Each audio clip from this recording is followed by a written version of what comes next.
Dilarang masuk masjid karena belum sunat. Saya punya keponakan umur 5 tahun yang selalu ingin sholat ke masjid dekat rumah. Tetapi ketika dia ke sana, dia dilarang masuk oleh seorang kiai dengan alasan belum sunat. Bagaimana hukumnya? Dugaan kami, sang kiai melarang anak yang belum sunat masuk ke masjid karena dianggap anak itu membawa najis.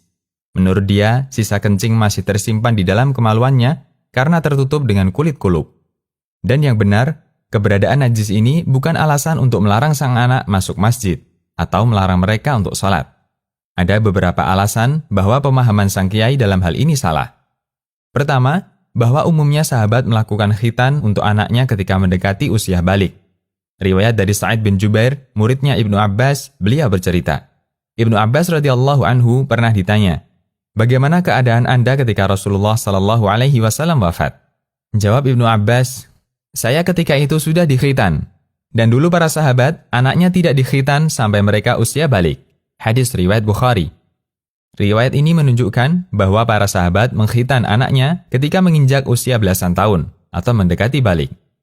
Sementara itu, Nabi Shallallahu Alaihi Wasallam memerintahkan para orang tua agar menyuruh anaknya untuk sholat ketika sudah berusia 7 tahun. Dalam hadis dari Abdullah bin Amr bin As radhiyallahu anhuma, Nabi Shallallahu Alaihi Wasallam bersabda yang artinya, "Suruhlah anak-anakmu mengerjakan sholat ketika mereka berusia 7 tahun. Pukullah mereka ketika meninggalkannya saat berusia 10 tahun, dan pisahkanlah tempat tidurnya." Hadis riwayat Abu Daud dan disahihkan Al-Albani. Jika semua anak yang belum sunat diperhitungkan najis yang tersimpan dalam kulub, tentu sholatnya anak 7 tahun statusnya batal. Lalu untuk apa diperintahkan sholat, sementara sholatnya batal? Anak usia 7 tahun boleh diperintahkan sholat, karena dia sudah tamyiz. Dan anak tamyiz, sholatnya sah.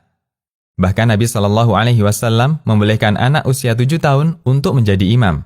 Dari Amr bin Salamah radhiyallahu anhuma, beliau menceritakan, "Kami tinggal di kampung yang dilewati para sahabat ketika mereka hendak bertemu Nabi Shallallahu Alaihi Wasallam di Madinah. Sepulang mereka dari Madinah, mereka melewati kampung kami. Mereka mengabarkan bahwa Rasulullah Shallallahu Alaihi Wasallam bersabda demikian dan demikian. Ketika itu, saya adalah seorang anak yang cepat menghafal, sehingga aku bisa menghafal banyak ayat Al-Quran dari para sahabat yang lewat. Sampai akhirnya ayahku datang menghadap Rasulullah Shallallahu Alaihi Wasallam bersama masyarakatnya, dan beliau mengajari mereka tata cara sholat. Beliau bersabda, ia menjadi imam adalah yang paling banyak hafalan Qurannya. Sementara aku, Amr bin Salamah, adalah orang yang paling banyak hafalannya, karena aku sering menghafal, sehingga mereka menyuruhku untuk menjadi imam. Aku pun mengimami mereka dengan memakai pakaian kecil milikku yang berwarna kuning. Aku mengimami mereka ketika aku berusia 7 tahun atau 8 tahun. Hadis riwayat Bukhari dan Abu Daud. Di antara dalil bahwa salatnya anak kecil yang sudah tamyiz statusnya sah adalah hadis dari Ibnu Abbas radhiyallahu anhuma. Beliau menceritakan pengalamannya salat tahajud bersama Nabi sallallahu alaihi wasallam. Bahwa Ibnu Abbas yang kala itu masih anak-anak pernah tidur di rumah Nabi sallallahu alaihi wasallam.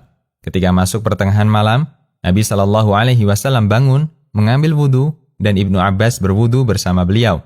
Ketika Nabi Shallallahu Alaihi Wasallam mulai salat, Ibnu Abbas berdiri di samping kiri beliau. Lalu dipindah Nabi Shallallahu Alaihi Wasallam ke sebelah kanan beliau. Dalam kondisi itu, Ibnu Abbas bercerita, ketika saya mengantuk, beliau menjewer telingaku, dan beliau salat 11 rakaat. Hadis riwayat Muslim. Jika umumnya para sahabat belum mengkhitan anaknya di usia 7 tahun atau 10 tahun, sementara mereka telah mengerjakan sholat, berarti sholat anak yang belum dikhitan hukumnya sah. Jika sholatnya tidak sah, berarti tidak ada manfaatnya, mereka diperintahkan untuk mengerjakan sholat di usia 7 tahun dan 10 tahun. Kedua, bahwa najis yang diwajibkan untuk dibersihkan dari manusia adalah najis yang bisa dijangkau untuk dibersihkan. Sementara najis yang berada di dalam yang tidak bisa dijangkau manusia tidak terhitung najis yang membatalkan sholat. Sebagaimana kita setelah buang air besar, masih ada sebagian najis yang menempel di lubang anus, dan kita tidak diwajibkan untuk membersihkannya secara total. Imam Ibnu Baz rahimahullah mengatakan, wajib untuk memotong kulub sehingga tudung zakar kelihatan, sehingga bersih semua kotoran dan najis yang tertutup kulub ini. Meskipun sholatnya sah, andaipun dia balik dan belum dikhitan, sholatnya tetap sah, puasanya juga sah. Fatwa yang semisal cukup banyak. Lain halnya jika alasan sang kiai menolak anak kecil masuk masjid karena untuk menjaga ketenangan masjid, agar mereka tidak buat gaduh di masjid. Jika alasannya karena ini, seharusnya anak yang dilarang masuk masjid adalah anak yang berpotensi menjadi penggaduh, baik sudah disunat maupun belum disunat. Demikian, Allahu a'lam. Konsultasi Syariah.